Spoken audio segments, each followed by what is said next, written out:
Good morning student, स्वागत है हमारे ऑनलाइन क्लास में। आज हम नया चैप्टर 5 दैनिक जीवन में रसायन वो स्टार्ट करने जा रहे हैं। सबसे पहले हम इसका इंट्रोडक्शन देते हैं कि रसायन का मतलब ये होता है कि हम अपने रूटीन लाइफ में जो चीज़ें काम में लेते हैं, चाहे वो खाने पीने की चीज़ें हो या मकान बनाने में जो भी चीज़ें हो या हॉस्पिटल में जो दवाइयाँ वगैरह है, वो सारे के सारे जो है वो रासायनिक पदार्थ से बने हैं। तो रासायनिक पदार्थों का हमारे दैनिक जीवन में बहुत ही ज़्यादा जो है इसका रोल है। हर जगह हमें रासायनिक पदार्थ काम में लेते हैं। तो जितने भी जो रासायनिक पदार्थ है वो तत्वों से मिलकर बने हुए होते हैं, और तत्व जो है निश्चित अनुपात में मिलकर यौगिक बनाते हैं। यौगिकों को 3 भागों में बांटा जा सकता है। 3 भाग जो है वो है अम्ल, क्षार और लवण। तो इस चैप्टर में हम 3 टॉपिक के बारे में पढ़ेंगे: अम्ल, क्षार और लवण। 3 टॉपिक है इस चैप्टर में। ये 3 टॉपिक है इस चैप्टर में, अम्ल, क्षार और लवण। सबसे पहले हम अम्ल के बारे में पढ़ेंगे कि अम्ल क्या है।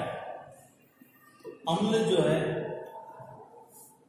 ये लैटिन भाषा का एक शब्द एसिडस से बना हुआ होता है, जिसका अर्थ होता है खट्टा। तो अम्ल का मतलब ऐसे चीजें जो स्वाद में जो खट्टी होती है उन्हें अम्ल कहा जाता है। अम्ल जो है इसके जो विशेषताएं हैं कि पहली विशेषता जो है कि यह स्वाद में खट्टे होते हैं, और दूसरी इसकी विशेषता यह है कि यह नीले लिटमस पत्र को लाल कर देते हैं।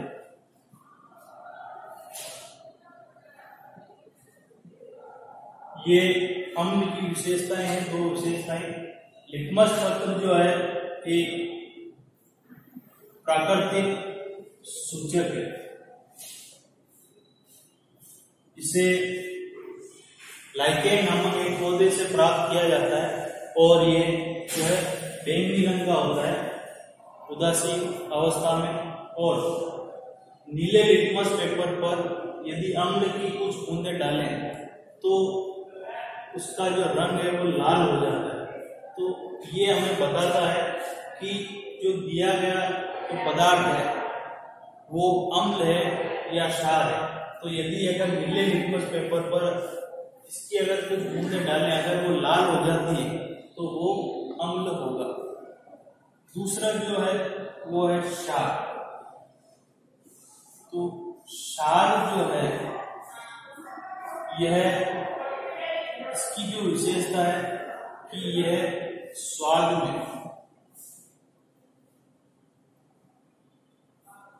कड़वे होते हैं। इनका जो टेस्ट है वो कड़वा होता है। और दूसरी इसकी विशेषता यह है कि यह लाल लिटमस पेपर को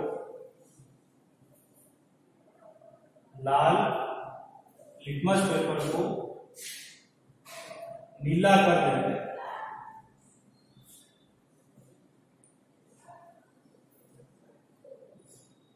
यानी इसके अम्ल के विपरीत है, ठीक है। ये लाल लिटमस पेपर को नीला कर देते हैं। तीसरा जो है लवण, सॉल्ट। तो लवण जो है अम्ल और क्षार, इन दोनों की अगर अपन आपस में अभिक्रिया करवाएं तो उससे लवण और जल का निर्माण होता है। यानी अम्ल और क्षार, अम्ल व क्षार की अभिक्रिया से लवण का निर्माण होता है।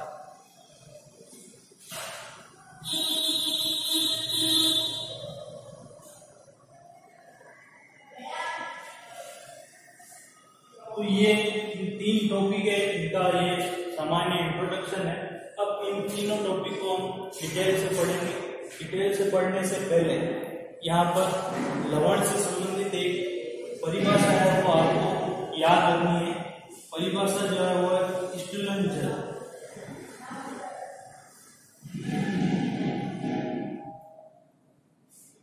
क्रिस्टलन जल का मतलब ये होता है कि कोई लवण है, उसके एक भाग में जल के निश्चित अणुओं की संख्या को क्रिस्टलन जल कहा जाता है। जैसे उदाहरण के तौर पर एक यौगिक है Na2CO3 10 H2O, तो ये जो है सोडियम कार्बोनेट Na2CO3, इसका नाम है सोडियम कार्बोनेट। इसके साथ में यहाँ पर 10 H2O यानी 10 जल के अणु हैं। तो इसके एक इकाई सूत्र में 10 जल के अणु उपस्थित है। तो यहाँ पर ये जो 10 जल के अणु है इसको क्रिस्टलन जल कहा जाता है। क्रिस्टलन जल की जो परिभाषा है कि लवण के इकाई सूत्र में उपस्थित लवण के इकाई सूत्र में उपस्थित निश्चित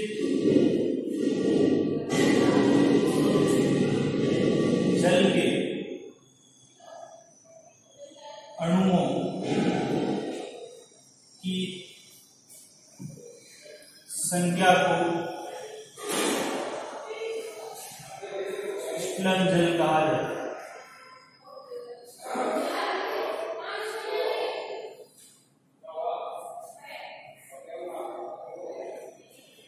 और ये इसका एग्जाम्पल है क्रिस्टलन जल। तो ये जो है सामान्य इंट्रोडक्शन है तीनों का, अम्ल, क्षार और लवण। अब हम इनके बारे में डिटेल से पढ़ेंगे कि अम्ल, क्षार, इनके क्या क्या गुण हैं और इनका दैनिक जीवन में क्या क्या उपयोग है।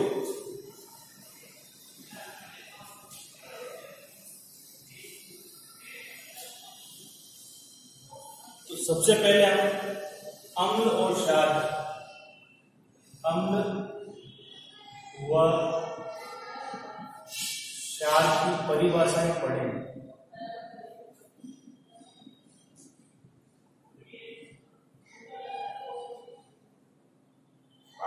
अम्ल और क्षार की परिभाषाएं अलग अलग वैज्ञानिकों द्वारा अम्ल और क्षार की अलग अलग परिभाषाएं दी गई है, जिनमें से कुछ जो प्रमुख परिभाषाएं उनमें से आरेनियस, इसके अलावा ब्रांस्टेड, लोरी और लुईस, इन्होंने जो है अम्ल और क्षार की अलग अलग परिभाषाएं दी है। तो सबसे पहले हम जो है आरेनियस के अनुसार अम्ल और क्षार की परिभाषाएं पढ़ेंगे। तो सबसे पहले आरेनियस संकल्पना के अनुसार,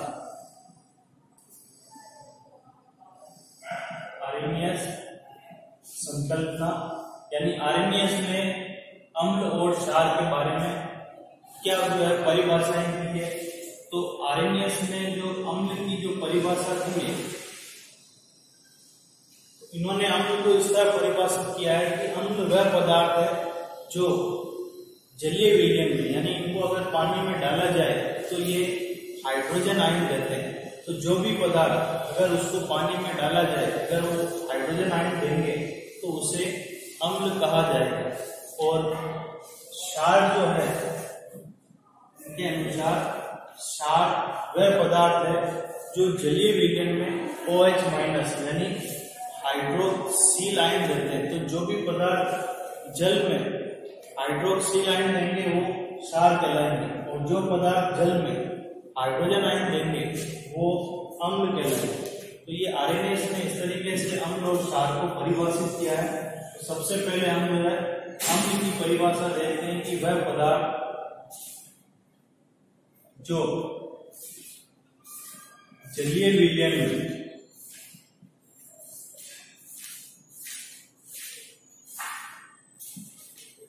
H प्लस आयन यानी हाइड्रोजन आयन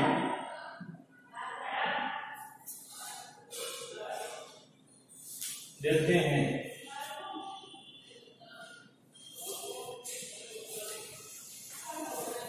अम्ल कहलाता है।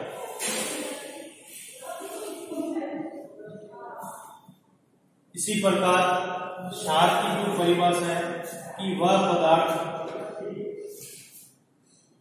जो जलीय विलयन में OH माइनस हाइड्रोक्सिल आयन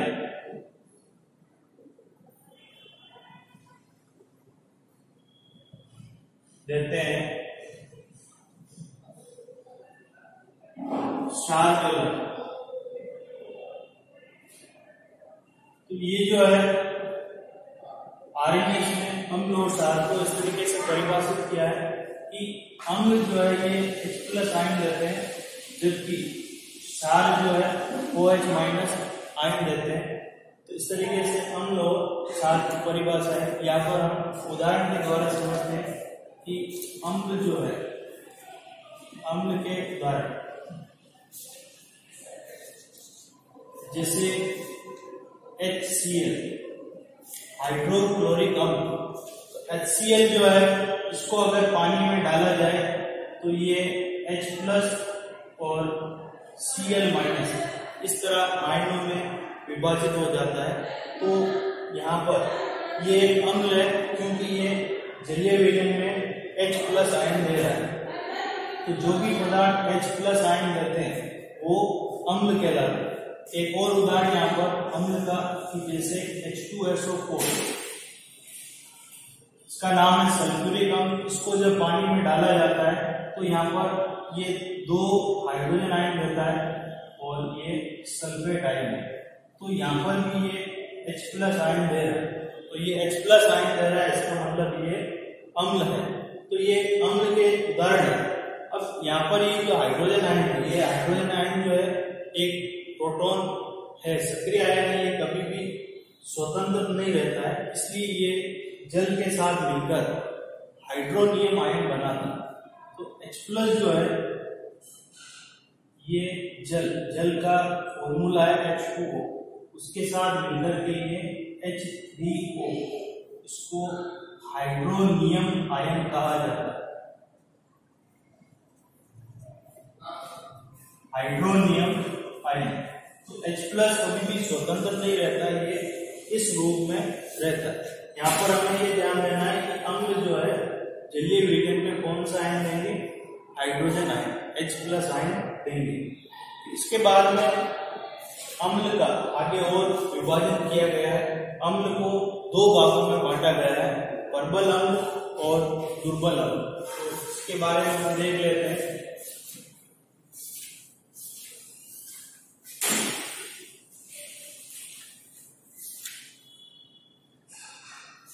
प्रबल अम्ल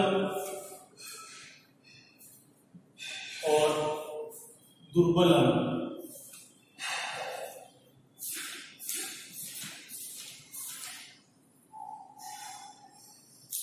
स्ट्रॉन्ग एसिड और वीक एसिड। प्रबल अम्ल जो है इसकी परिभाषा ये है कि ऐसे अम्ल जो जल में पूर्णतया वियोजित हो जाते हैं, यानी ये अपने सारे हाइड्रोजन आयन त्याग देते हैं, उन्हें प्रबल अम्ल कहा जाता है। और जो जलीय विलयन में सारे हाइड्रोजन आयन त्यागते नहीं है, उन्हें दुर्बल अम्ल कहा जाता है। तो प्रबल अम्ल की जो परिभाषा है कि ये जलीय विलयन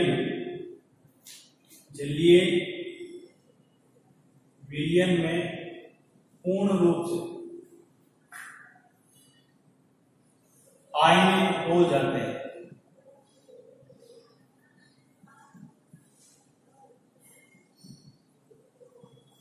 जलीय विलयन में पूर्ण रूप से आयनिक हो जाते हैं। प्रबल अम्ल के यहाँ पर हम उदाहरण देखें तो प्रबल अम्ल जो है HCl, H2SO4 और HNO3, ये प्रबल अम्ल है। इसका नाम हाइड्रोक्लोरिक अम्ल है, हाइड्रोक्लोरिक क्लोरिक अम्ल, इसका नाम सल्फ्यूरिक अम्ल है और इसका नाम नाइट्रिक अम्ल है, नाइट्रिक अम्ल। तो ये जो तीन जो है ये प्रबल अम्ल है, स्ट्रॉन्ग है। अगर ये गलती से अगर हमारी त्वचा पर या कपड़े पर अगर गिर जाते हैं तो ये हमें जला देते हैं। दुर्बल अम्ल में कहा जाता है कि जो जलीय विलयन में पूर्ण रूप से वियोजित नहीं होते।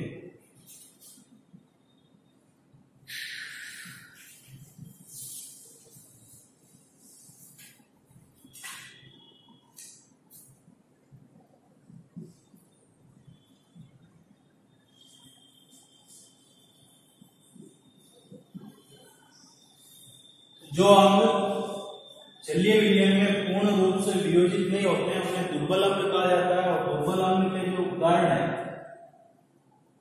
इनमें दुर्बल अम्ल में यहाँ पर CH3COH, इसके अलावा H2CO3, ये दुर्बल अम्ल के उदाहरण है। इसके अतिरिक्त हम जितनी भी जो खट्टी चीजें, चाहे वो फल हो या कोई सब्जी हो जो खट्टे हैं उनको खाते हैं, उनमें भी दुर्बल अम्ल होते हैं। जैसे नींबू है, दही है, इमली है, जो खट्टे होते हैं उनमें भी अम्ल उपस्थित होते हैं। वो सारे के सारे दुर्बल अम्ल है। इसका नाम एसिटिक अम्ल है, एसिटिक अम्ल, और इसका नाम कार्बोनिक अम्ल है, कार्बोनिक अम्ल। तो ये जो है अम्ल के बारे में। नेक्स्ट जो है हम क्षार के बारे में देखते हैं कि क्षार के जो उदाहरण है।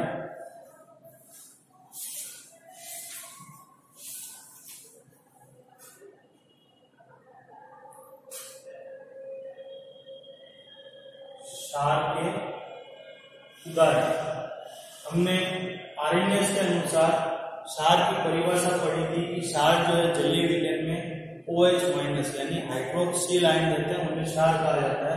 तो यहाँ पर उदाहरण के द्वारा हम समझते हैं कि NaOH, इसका नाम सोडियम हाइड्रोक्साइड है। जब इसको पानी में डाला जाता है तो ये इस प्रकार से वियोजित हो जाता है। तो ये यहाँ पर OH- आयन दे रहे हैं, इसका मतलब यह क्षार है। एक और उदाहरण KOH, ये जलीय विलयन में इस प्रकार से आयनित होते हैं, ये भी OH- आयन दे रहे हैं, इसका मतलब ये क्षार है। तो अगर कोई पदार्थ जलीय विलयन में H+ देगा तो वो अम्ल होगा और OH- देगा तो वो क्षार होगा। ये आरएनएस के अनुसार परिभाषा है। अम्ल की तरह क्षार भी दो प्रकार के होते हैं, प्रबल क्षार और दुर्बल क्षार। प्रबल क्षार और दुर्बल क्षार।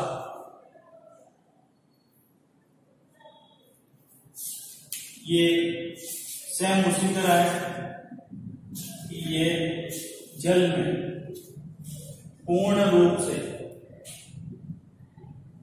वियोजित हो जाता है।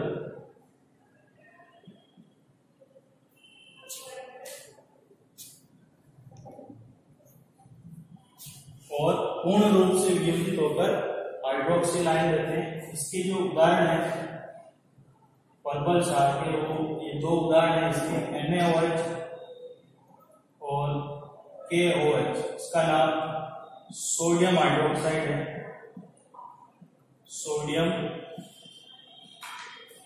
हाइड्रोक्साइड, और इसका नाम पोटेशियम हाइड्रोक्साइड।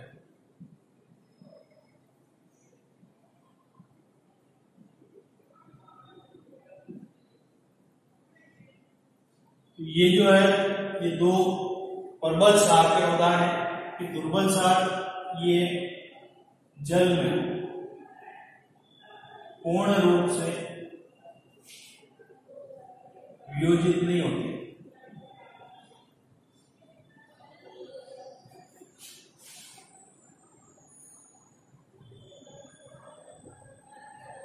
इसके जो उदाहरण है दुर्बल क्षार के, उनमें MgOH2 और दूसरा जो उदाहरण है वो है NH4OH। इसका नाम मैग्नीशियम हाइड्रोक्साइड है, मैग्नीशियम हाइड्रोक्साइड।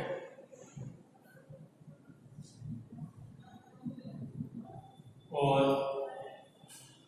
इसका नाम है अमोनियम हाइड्रोक्साइड।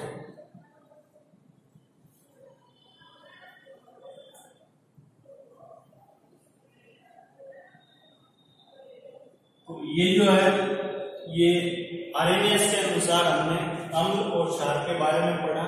इसके उदाहरण प्रबल अम्ल, दुर्बल अम्ल, प्रबल क्षार और दुर्बल क्षार और उनके उदाहरण के बारे में पढ़ा। नेक्स्ट लेक्चर में हम जो है आरएनएस के बाद में ब्रांस्टेड-लोरे की संकल्पना के अनुसार अम्ल और क्षार की परिभाषा के बारे में पढ़ेंगे।